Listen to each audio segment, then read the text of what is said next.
আল্লাহ রাসূল সাল্লাল্লাহু আলাইহি ওয়াসাল্লাম আলীকে ডাক দিয়ে বললেন, লিয়াল্লি ওয়াল্লি লা তাত্তাবিউন নুজরাতান নুজরা ফাইন্না লাকাল উলা ওয়া লাইসা লাকাল আখিরা। আল্লাহ রাসূল সাল্লাল্লাহু আলাইহি ওয়াসাল্লাম আলীকে ডাক দিয়ে বলে, আলী রে, তোমার কি নারীর দিকে চোখ যায় না? বিশ্ব নবীদের কথা শুনে আলী বললেন, বিশ্ব নবীদের কথা শুনে আলী বলে, ইয়া রাসূলুল্লাহ, হ্যাঁ, নারীর দেখিতে চোখ যায়, কি করব নবী? আল্লাহ রাসূল বললেন, আলী রে, যখন তোমার নারীর প্রতি একবার চোখ পড়ে যায়, একবার তোমার দেখা বৈধ আছে, জায়েজ আছে, দ্বিতীয়বার কোনো নারী দেখে তাকায় না, দ্বিতীয়বার তোমার জন্য তোমার আমল নামায় গুনাহ লেখা হয়ে যায়। সবার তা হাজির, বউকে মারা যাবে? আজকে সেই বিষয়টি আলোচনা করবো ইনশাআল্লাহ। বিগত জুমায় খুতবার বয়ান ছিল বিবাহ আর নিকাহ, তাই না? বিগত জুমায় খুতবার বিষয় ছিল নিকাহ, বিবাহ। আজকেও তার বিষয়ে একটু আলোচনা করব। তো বিবাহ করার পর একটা স্বামী, একটা পুরুষ আর একটা মেয়ে যখন বিবাহ হয়ে যায়, ইসলামিক শরীয়ত মোতাবেক যখন এই সন্ন্যতটা কায়েম হয়ে যায়, তখন ওই পুরুষটা তখন স্বামী হয়ে যায় আর ওই মেয়েটা নারী মানে স্ত্রী হয়ে যায়, ঠিক কিনা? তো একটা ছেলে আর একটা মেয়ে বিয়ের আগে অন্যরকম থাকে আর বিয়ের পর আরো রকম হয়ে যায়। অর্থাৎ আগে ছিল এমনিতে ছেলে, এখন হয়ে গেছে স্বামী। মেয়েটা ছিল এমনিতে আগে মেয়ে, এখন হয়ে গেছে স্ত্রী, ঠিক কিনা? সেই সম্বন্ধে আজকে আলোচনা করব। তো বিয়ে করতে গেলে একটা মেয়ের কয়েকটা গুণ থাকা দরকার, কয়েকটা গুণ থাকা দরকার। এই সম্বন্ধে আমরা আজকে আলোচনা করব। সম্মানিত হাজিরিন, তা আল্লাহ রাব্বুল আলামিন সূরা নূরের মধ্যে যে বললেন যে সঙ্গীবিহীন পুরুষ, সঙ্গীবিহীন নারীকে তোমরা বিবাহ দিয়ে দাও, আর তোমাদের অধীনস্থ যদি কর্মচারী থাকে, দাস দাসী থাকে, তাদেরকেও তোমরা বিবাহ দিয়ে দাও। তারা যদি অভাবী হয়ে থাকে, তাহলে তোমাদের নিজ অনুগ্রহে তোমরা তাদের করুণা দেখিয়ে তোমরা তাদের নিজ অর্থকড়ির মাধ্যমে তাদেরকে বিবাহ দিয়ে দাও। কথাকার? সম্মানিত হাজিরিন, এই বিয়ে সম্বন্ধে সূরা নিসার ভিতরে আল্লাহ রাব্বুল আলামিন একটা পুরুষ কয়টা বিয়ে করতে পারে সেই সম্বন্ধে আল্লাহ পাক বলছেন। আচ্ছা, আপনারা সবাই জানেন একটা পুরুষ কয়টা বিয়ে করতে পারবে? কথা কন, একটা পুরুষ কয়টা বিয়ে করতে পারবে? 4টে। কি আপনারা বলতে পারতেছেন না? একটা পুরুষ কয়টা বিয়ে করতে পারবে? 4টা। আল্লাহ যে বলছেন 2টা, 3টা, 4টা। যদি এগুলোর প্রতি তোমরা যদি সুবিচার করতে না পারো, তাহলে একটা নিয়েই সন্তুষ্ট থাকো। কার কথা? কার কথা? সম্মানিত হাজিরিন, আল্লাহ রাব্বুল আলামিন যুবকদের মাশাআল্লাহ শাবাব, ও যুবকেরা, তোমরা বিয়ে করো। বিয়ে করলে তোমাদের চক্ষুগুলো নিম্নগামী হয়ে যাবে। তোমাদের চক্ষুর মধ্যে তোমরা চক্ষু দিয়ে যে অনেক কিছু দেখো, যদি খারাপ দৃষ্টিতে তোমরা কোনো মেয়েকে দেখো, এটাও তোমাদের গুনাহ। যখন তোমরা বিয়ে করবা, তোমাদের চোখের যে লজ্জা শরম আছে, এগুলো সংবরণ হয়ে যাবে। অর্থাৎ এই বিয়ে করার পর এই চক্ষু আর কখনো পরনারীর দিকে তাকাইতে চাইবে না, কারণ তার তো স্ত্রী আছে, ঠিক কিনা? সম্মানিত হাজিরিন, এই চক্ষুর মাধ্যমে কিন্তু মানুষ অনেক গুনাহ করে থাকে। যেমন আপনি বিয়ে করেন না করেন, এই চক্ষু দিয়ে পরনারীকে দেখেন কিনা? কথা কন, এই চক্ষু দিয়ে পরনারীকে দেখেন। দেখার মধ্যে একটা পার্থক্য আছে, যে আপনারা একটা নারীকে একবার দেখছেন, দেখার পর যদি আপনি দ্বিতীয়বার দেখেন, গুনাহ হবে কিনা? আল্লাহ রাসূল সাল্লাল্লাহু আলাইহি ওয়াসাল্লাম আলীকে ডাক দিয়ে বললেন, লিয়াল্লি ওয়াল্লি লা তাত্তাবিউন নুজরাতান নুজরা ফাইন্না লাকাল উলা ওয়া লাইসা লাকাল আখিরা। আল্লাহ রাসূল সাল্লাল্লাহু আলাইহি ওয়াসাল্লাম আলীকে ডাক দিয়ে বলে, আলী রে, তোমার কি নারীর দিকে চোখ যায় না? বিশ্ব নবীদের কথা শুনে আলী বললেন, বিশ্ব নবীদের কথা শুনে আলী বলে, ইয়া রাসূলুল্লাহ, হ্যাঁ, নারীর দেখিতে চোখ যায়, কি করব নবী? আল্লাহ রাসূল বললেন, আলী রে, যখন তোমার নারীর প্রতি একবার চোখ পড়ে যায়, একবার তোমার দেখা বৈধ আছে, জায়েজ আছে, দ্বিতীয়বার কোনো নারী দেখে তাকায় না, দ্বিতীয়বার তোমার জন্য তোমার আমল নামায় গুনাহ লেখা হয়ে যায়। আলীকে বলতেছেন, কে বলতেছেন? বিশ্ব নবীজি, যে আলী, লা তাত্তাবিউন নুজরাতান নুজরা ফাইন্না লাকাল উলা ওয়া লাইসাত আখিরা। ও আলী, একবার নারীকে দেখো, দ্বিতীয়বার দেখতে যেও না। দ্বিতীয়বার যখনই দেখতে যাবে, তখন তোমার চোখের গুনাহ করে দেবেন কে? সম্মানিত হাজিরিন, এই যে আল্লাহ রাসূল বললেন যে তোমরা বিবাহ করো, বিবাহ করলে তোমার চোখের লজ্জা জায়গা আছে। এই যে পরকীয়া প্রেম আসক্ত, এই চক্ষু দ্বারাই তো মানুষ দেখে দেখে আক্রান্ত হয়, ঠিক কিনা? আবার মোবাইল ফোনে ইউটিউব ফেসবুকে যুবকরা চালায়, এই পর্নোগ্রাফি দেখলেই জেনার গুনাহ হয়ে যায়। এই পর্নোগ্রাফি দেখে দেখে চক্ষুগুলো তারা গুনাহে ভরপুর করতেছে। এরকম যুবক বাংলার জমিনে আছে না নাই? আছে। সম্মানিত হাজিরিন, এই যে বিয়ে করলে মানুষের যৌন ক্ষমতা যেটা আছে এটা সংবরণ হয়ে যায়। এটা মানুষের একটা লজ্জার মধ্যে পড়ে যায়। কিরকম? যে একটা বিবাহিত পুরুষ সহজেই কিন্তু জেনার দিকে যাইতে চাইবে কে? সে বিবাহিত করে নাই, অবিবাহিত। যে তার যৌন চাহিদা আকাঙ্ক্ষা বেশি। আর যখন একটা পুরুষ একটা ছেলে বিয়ে করে তখন তার যৌন ক্ষমতা সম্বন্ধে ধারণা এসে যায় যে বিয়ের কিরকম মজা। সম্মানিত হাজিরিন, এই বিবাহ করার কারণে মানুষের আত্মসংযম, বিবেক যাচ্ছে, এগুলো আস্তে আস্তে কমতে থাকে। কিরকম কমতে থাকে? তখন বিবাহ করার পর সে বোঝে যে নারীর প্রতি মানুষের চাহিদা কিরকম। বিয়ের আগে মানুষের একটা পরিবর্তন থাকে, আবার বিয়ের পর আর একটা পরিবর্তন হয়ে যায়। কথা কন ঠিক কিনা? সম্মানিত হাজিরিন, আল্লাহ রাসূল কেন বললেন আন-নিকাহু মিন সুন্নতি, নিকাহ বিবাহ আমার সুন্নাত। ফামান লাম ইয়ালাম বিসুন্নতি, যে আমার বিবাহকে আমার সুন্নতকে অস্বীকার করে, ফালাইসা মিন্নি, সে আমার উম্মত বলে কখনো গণ্য হবে না। কার কথা? কার কথা? বিশ্ব নবীজির কথা। বিশ্ব নবীজি বললেন আন-নিকাহু মিন সুন্নতি, বিবাহ আমার সুন্নাত, নিকাহ আমার সুন্নাত। আল্লাহ রাসূল কেন বললাম লাম ইয়ালাম সুন্নতি ফালাইসা মিন্নি, বিবাহ আমার সুন্নাত, তোমরা বিবাহ করো। যে ব্যক্তি বিবাহ করে না, ফালাইসা মিন্নি, সে আমার উম্মত বলে গণ্য হবে না।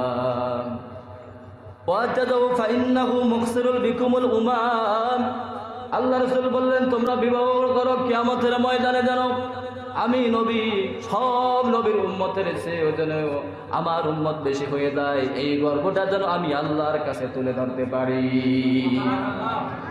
আর বর্তমান সমাজে বিয়ে যা আছে, বিয়ে তো বয়স একটা আছে, সরকার একটা নির্ধারণ করছে কিনা? একটা মেয়ের বয়স করছে কত? 18 বছর। 18 বছরের মেয়ে বিয়ে করলে কি সমস্যা? আইনের দণ্ডনীয় অপরাধ, ঠিক কিনা? আর একটা ছেলে 21 বছর। বর্তমান সমাজে ইউনিভার্সিটিতে যা আছে, কত মেয়ে যে প্রেগনেন্সি হচ্ছে, যৌনচার করে কত যে তারা সন্তান নষ্ট করতেছে, সরকার এদিকে কোনো খেয়াল নেই। সম্মানিত হাজির, আমি আপনাদেরকে এই কথাটা বললাম এই জন্য যে আপনার সন্তানেরা যুবক যুবতী হয়েছে, প্রাপ্ত বয়স্ক হয়েছে, কিন্তু আপনি বিয়ে দিচ্ছেন না। এই বিয়ে না দেওয়া অবস্থায় সে যদি পরকীয় প্রেমে আসক্ত হয়, সে যদি গোনা করে গোপনে গোপনে যে গোনা করে, এই গোনার ভাগগুলো ওই পিতা মাতাকে নিতে হবে। কথা কন ঠিক কিনা? কারণ আপনার ছেলে তো প্রাপ্তবয়স্ক, সে তো বোঝার মতো ক্ষমতা, সে তো ইনকাম করে, তার বয়স 24, 25 বছর, 28 বছর, 30 বছর। তারপর আপনি কেন বিয়ে দেবেন না? আপনার মেয়ের বয়স, আপনি বিয়ে দিতে চাচ্ছেন, আপনার মেয়ের বয়স এখন 18 হয় নাই, তো 15 বছর 16 বছরের মেয়েরা ধর্ষণ হচ্ছে কিনা? 15 বছর 16 বছরের মেয়েরা আজকে পলায়ন করতেছে কিনা? ক্লাস 10-এ পড়ে, দাখিল মাদ্রাসা পড়ে, 9-এ পড়ে, 8-এ পড়ে, 8-এর মেয়ে যুবক ছেলেকে নিয়ে উধাও, এরকম ঘটনা হচ্ছে কিনা? তো আজকে যদি মেয়ে সাবালিকা হওয়ার পর যদি আজকে আমরা আমাদের মেয়ে ছেলেকে বিয়ে দিতাম, তাহলে কি আমাদের ছেলে মেয়েগুলো কখনো পলায়ন করতো? সরকার যে আইন করছে, এই আইনটা ইসলামিক মোতাবেক হয়, ইসলামের বিরোধিতা করছে আইনটা। কারণ একটা মেয়ে বর্তমান সাবালক হয় 9 বছর 10 বছরে, ঠিক কিনা? 9, 10, 11 বছরে একটা মেয়ের হায়েজ হয়। ধরলাম বর্তমান বাংলাদেশের মেয়েরা খুব দুর্বল না? বাংলাদেশের মেয়েরা না, ছেলেরাও দুর্বল। তো এই মেয়েটা যে দুর্বল, 11 বছরে একদম ছোট থাকে, কিছু বোঝে না। তো মেয়েটা বড় হইতে দেখা যায় 15-16 বছর সব কিছু বোঝে কিনা? কথা কর না কেন? 15-16 বছর বয়সে সব কিছু বোঝে। বর্তমান সমাজে বিয়ে হওয়ার পর তো বাসরাতে যেতে হবে, তার আগের দিন যখন মেয়ে তার বরপক্ষের বাড়িতে যায়, তো কিছু আগের ঘটনা আমি বলতেছি। তো আগেরকার দিনে আমরা একটা দানি বুড়ি দেই কিনা? কি দিচ্ছিলেন না আপনারা? দানি বুড়ি দিচ্ছিল কেন? এই জন্য যে মেয়েটা যদি কিছু না বোঝে, তো এই দাদি বা নানি যায় তাকে বুঝাই দেবে, ঠিক কিনা? কিন্তু বর্তমান সমাজে কি দানি বুড়ি আছে প্রথা? নাই। কেন? মেয়েরা বর্তমান চালাক, 14 বছরে পাখি ঝুনে হয়ে গেছে, ঠিক কিনা? 14-15 বছর সে প্রাপ্ত সাবালিকা বয়স, তাকে কিছু বোঝাই দিতে হয় না। আপনারা যে একটু বিবেক দিয়ে চিন্তা করে, আপনার মেয়ের বয়স 16, 17, 18, আর আপনি বিয়ে দিচ্ছেন না আপনার মেয়ের, আপনি বলতেছেন আমার মেয়ে কেবল ইন্টার পাস করলো, ডিগ্রি পাস করুক, মাস্টার্স পাস করুক, তারপর মেয়েকে বিয়ে দেবো, সে হবে প্রাপ্তবয়স্ক। সম্ভবত হাজিরি, প্রাপ্তবয়স্ক হতে হলে তারা মাসিকের দরকার আছে না নাই? মাসিক হওয়ার পর দিয়ে সে প্রাপ্তবয়স্ক। কিন্তু আমাদের সমাজে যেহেতু বাংলাদেশের মেয়েরা দুর্বল, এই জন্য আমরা তার একটা বয়স বিয়ে দেবো, বয়স অনুযায়ী বিয়ে, কিন্তু 15-16 বছর হলে মেয়েকে বিয়ে দেওয়া উচিত, ঠিক কিনা? তবে সব পরিবারের মেয়েরা কিন্তু এরকম নয়। কিছু কিছু পরিবারে কিছু কিছু মেয়ে ছেলে এরকম আছে। সব পরিবারের মেয়ে কি একরকম হয় না? কিছু কিছু পরিবারে কিছু কিছু মেয়েরা বাবা মার কারণে এরকম হয়। সম্মানিত হাজিরিন, বর্তমান সমাজে খুব গুজব চলছে। কিরকম গুজব? বাংলাদেশে নরেন্দ্র মোদীকে আহ্বান করা হয়েছে, দাওয়াত দেওয়া হয়েছে, নিমন্ত্রণ দেওয়া হয়েছে বাংলাদেশে মজিদ বর্ষ পালন করার জন্য আসতেছে। সম্মানিত হাজিরিন, ভারতের দিকে তাকালেই দেখা যায় মুসলমানদের রক্তে হিন্দুরা হোলি খেলতেছে।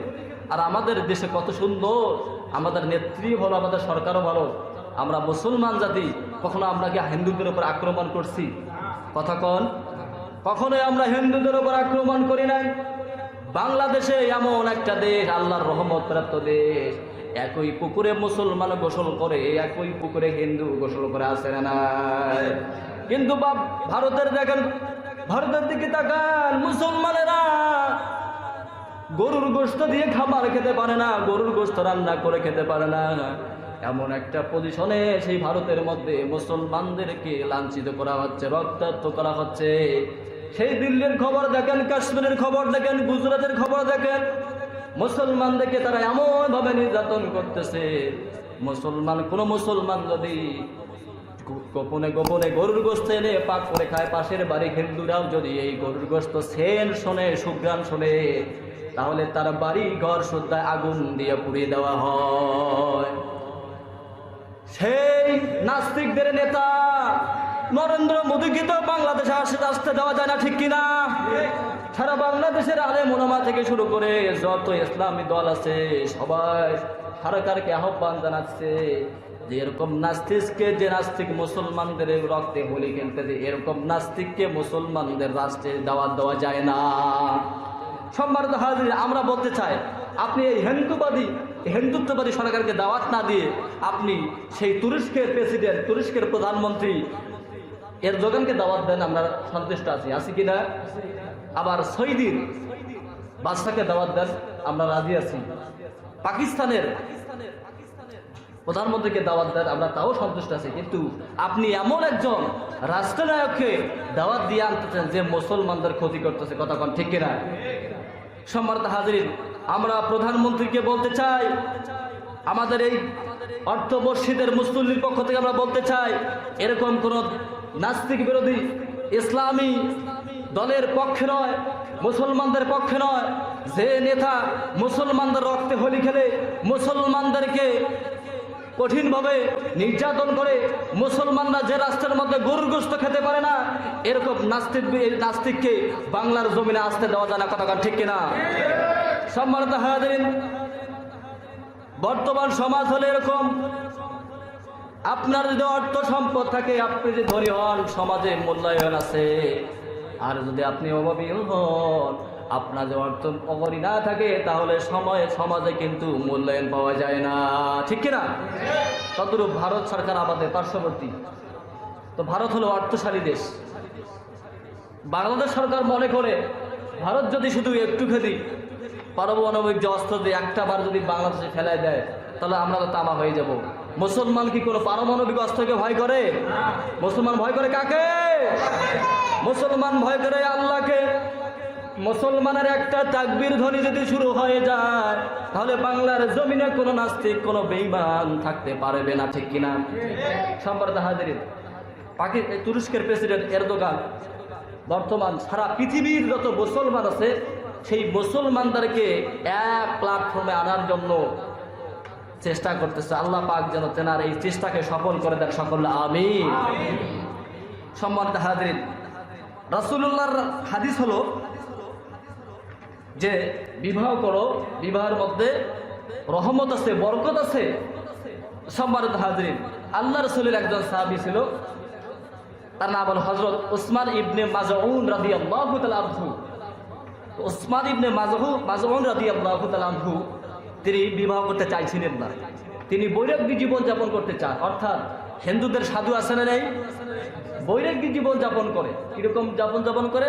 তাদের সংসারের প্রয়োজন হয় না, বউয়ের প্রয়োজন হয় না, শুধু এক ধ্যানে থাকতে চায়, দুনিয়াবি কোনো ঝুঁক ঝামেলা নিতে চায় না, সাংসারিক জীবনে যেতে চায় না। এটাকে বলা হয় সাধু বৈরাগ্য জীবন। তো উসমান ইবনে মাজউন রাদিয়াল্লাহু তাআলা আনহুকে আল্লাহ রাসূল বললেন যে উসমান, তুমি কি বৈরাগ্য জীবন পছন্দ করো? উসমান রাদিয়াল্লাহু তাআলা আনহু বললেন, ইয়া রাসূলুল্লাহ, বিবাহ তো আপনার সুন্নাত, বিবাহকে আমি অপছন্দ করি না।